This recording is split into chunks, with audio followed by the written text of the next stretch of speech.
Shri હસ્તેશ્વરી school ધોરણ 9 ગણિતની ક્લાસમાં તમારા બધાનું સ્વાગત છે. આજે આપણે સ્વાધ્યાય 13.2ના પ્રશ્ન નંબર 1 કરીશું. પ્રશ્ન છે કે લંબવૃત્તીય નળાકારની ઊંચાઈ 14 સેન્ટીમીટર અને વક્ર સપાટીનું ક્ષેત્રફળ 88 સેન્ટીમીટર સ્ક્વેર છે, તો નળાકારના પાયાનો વ્યાસ શોધો. સૌથી પહેલાં નળાકારની આકૃતિ આપણે બનાવવાની. પ્રશ્ન પૂછાય ત્યારે આપણે સૌથી પહેલાં આકૃતિ બનાવવાની. તો આકૃતિથી આપણને ખ્યાલ આવે. ઊંચાઈ, આની ઊંચાઈ છે h બરાબર 14 મીટર. ક્લિયર? 14 સેન્ટીમીટર. એના પછી ક્ષેત્રફળ તમને આપેલું છે. તો વક્ર સપાટીનું ક્ષેત્રફળ, ક્રોસ સેક્શન એરિયા, હે ને, ક્રોસ સેક્શન એરિયા ઇંગ્લિશમાં કહે છે, CSA, કેટલું છે? 88. કેટલું છે? 88 સેન્ટીમીટર સ્ક્વેર. હવે વક્ર સપાટીનું ક્ષેત્રફળનું સૂત્ર તમને યાદ હશે. શું હોય છે? તો વક્ર સપાટીના ક્ષેત્રફળનું સૂત્ર છે 2πr અને h બરાબર 88. ક્લિયર? ઊંચાઈ h છે. ઊંચાઈ h છે અને એ h 14 આપેલું છે. તો આપણે લખીએ 2. પાઈની કિંમત 22/7 થાય છે. આર ત્રિજ્યા આપણે શોધવી પડશે. એના પછી ઊંચાઈ છે 14 બરાબરમાં 88. જો 7 દુ 14 થઈ જશે, હે ને. જો આરને સૂત્ર કરતાં બનાવીએ તો આર બરાબર કેટલા મળશે? 22 દુ 44 દુ 88, એટલે કે અહીંયા 88 થઈ ગયા આ ત્રણેય મળીને, હે ને. તો 88 ભાગ્યા 88 એટલે ત્રિજ્યા કેટલી મળશે? આપણને 1 મળશે. જો ત્રિજ્યા 1 હોય તો વ્યાસ એટલે વ્યાસ ડી બરાબર 2r થાય છે. એટલે 2 ગુણા ત્રિજ્યા, એટલે 2 ગુણા 1 કેટલા થઈ જશે? 2. તો વ્યાસ કેટલો મળશે આપણને? 2 સેન્ટીમીટર. શું લખીશું અહીંયા? સેન્ટીમીટર. અહીંયા પણ સેન્ટીમીટર, અહીંયા પણ શું લખવાનું? સેન્ટીમીટર. તો આ દાખલો છે ક્વેશ્ચન નંબર 1, ઓકે, જેમાં આપણે વ્યાસ શોધવાનું હતું. હવે આપણે ક્વેશ્ચન નંબર 2 કરીએ. આ તમે લખી લેજો પોઝ કરીને. હવે બીજો દાખલો છે, ધાતુના પતરામાંથી 1 મીટર ઊંચાઈ અને 140 સેન્ટીમીટર પાયાના વ્યાસવાળી બંધ નળાકાર ટાંકી બનાવવાની છે. ઓકે, તે બનાવવા માટે કેટલા ચોરસ મીટર પતરાની જરૂર પડશે? તો સૌથી પહેલાં આપણે ફરીથી એક આકૃતિ બનાવીએ. ક્લિયર? 1 મીટર ઊંચાઈ, એની ઊંચાઈ છે 1 મીટર. ઓકે, પાયાનો વ્યાસ તમને આપેલું છે, વ્યાસ એટલે ડી. ઓકે, ડી તમને આપેલું છે 140 સેન્ટીમીટર. તો ત્રિજ્યા અડધી થઈ જશે, એટલે કે 70 સેન્ટીમીટર. ઓકે, તમને ઊંચાઈ તમને આપેલી છે h બરાબર, ઊંચાઈ છે h બરાબર 1 મીટર. કેટલી છે? 1 મીટર. તો જો આપણને કેટલા ચોરસ મીટર, એટલે કે મીટરમાં જ પૂછેલું છે, એટલે આપણે સેન્ટીમીટરને મીટરમાં ફેરવી દીધું. 70 સેન્ટીમીટર બરાબર 0.7 મીટર. ક્લિયર?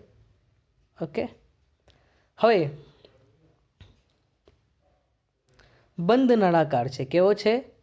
બંધ નળાકાર. તો બંધ નળાકાર માટે આપણે બંધ નળાકારનું સૂત્ર લગાડીશું.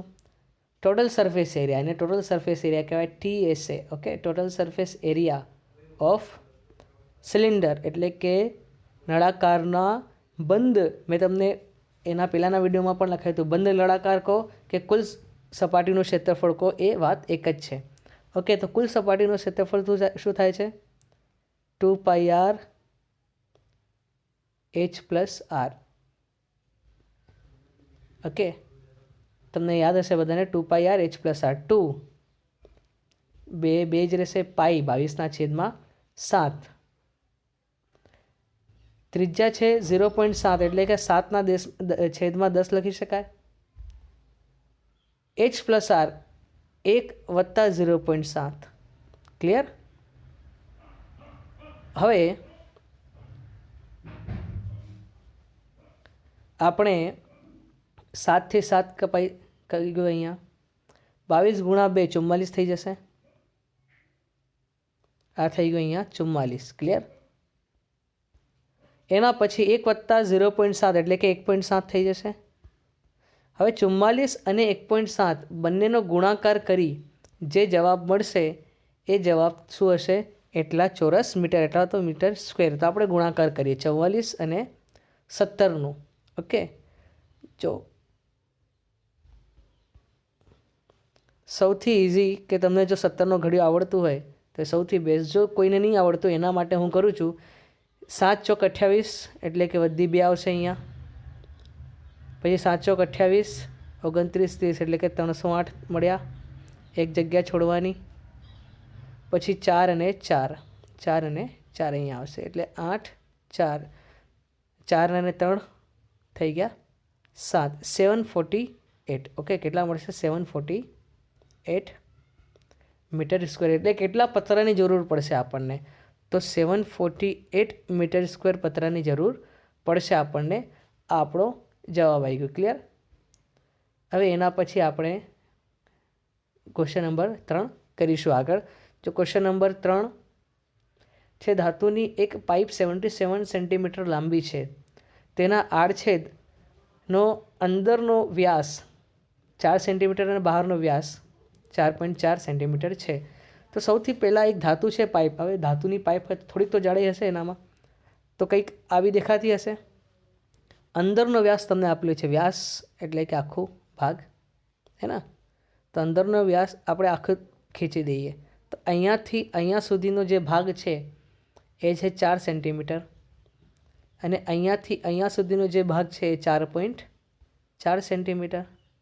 ઓકે, હવે પહેલો પ્રશ્ન છે કે તેની અંદરની વક્ર સપાટીનું ક્ષેત્રફળ. તો અંદરની વક્ર સપાટીનું ક્ષેત્રફળ 2πr/h વક્ર સપાટી, એમાં ત્રિજ્યા 4 સેન્ટીમીટર લેજો તમે લોકો. આ દાખલો તમને કરવાનું છે. ખાલી તમને બતાડું છું કયા કયા સૂત્ર લાગશે એટલે તમે આરામથી કરી શકશો. એટલે 4 સેન્ટીમીટર એટલે પહેલા દાખલામાં આ 4 સેન્ટીમીટર ત્રિજ્યા લેજો.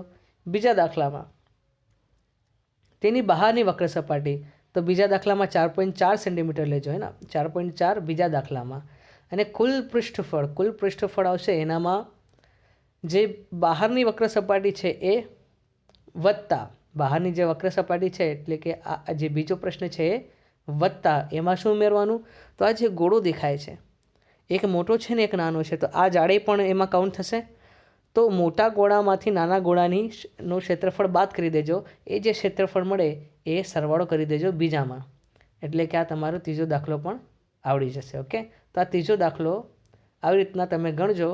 જો નહીં આવડે તો હું કાલે તમને ગણાવીશ. Okay, thank you.